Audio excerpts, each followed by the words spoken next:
समुद्रदत्त की कथा क्रमशः। जिस प्रकार पूर्व काल में शक्तिमती ने बुद्धि से अपने पति की रक्षा की थी, उसी प्रकार मैं भी उपाय करके अपने पति की रक्षा करूंगी।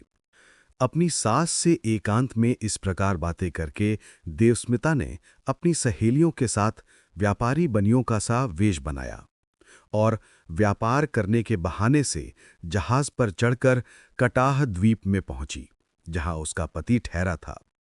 कटाह द्वीप के जौहरी बाजार में व्यापारियों के मध्य बैठे हुए उसने मूर्तिमान धैर्य के समान अपने पति को देखा। गुप्तसेन ने भी पुरुष के वेश में अपनी पत्नी देवस्मिता को भली भांति पहचाना तो नहीं, किंतु यह उसी के समान कौन है, देखकर इस चिंता में निमग्न हो गया। देवस्मिता ने कटाह द्वीप के राजा के पास जाकर प्रार्थना करके निवेदन किया कि आप अपने नगर की सारी जनता को एकत्र करें। उसकी प्रार्थना स्वीकार करके राजा ने सभी नागरिकों को कौतूहल के साथ एकत्र किया और बनिए के वेश में स्थित देवस्मिता से कहा कि नागरिक एकत्र हैं, तुम अपनी प्रार्थना सुनाओ।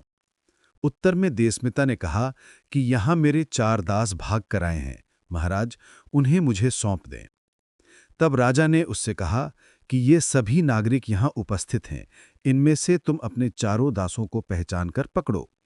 तब देवस्मिता ने अपने घर में दंडित अतएव अपने अपने माथे पर दुपट्टा बांधे हुए उन 4 वैश्यपुत्रों को पहचान कर पकड़ लिया।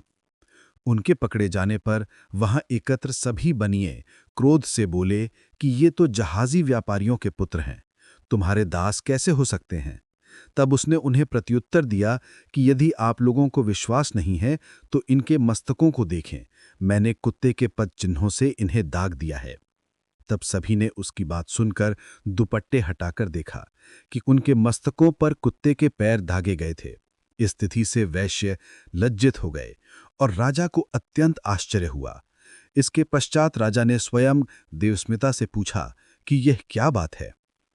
राजा के पूछने पर देवस्मिता ने सारा और सत्य वृत्तांत सबको सुना दिया, जिसे सुनकर जनता हंसने लगी।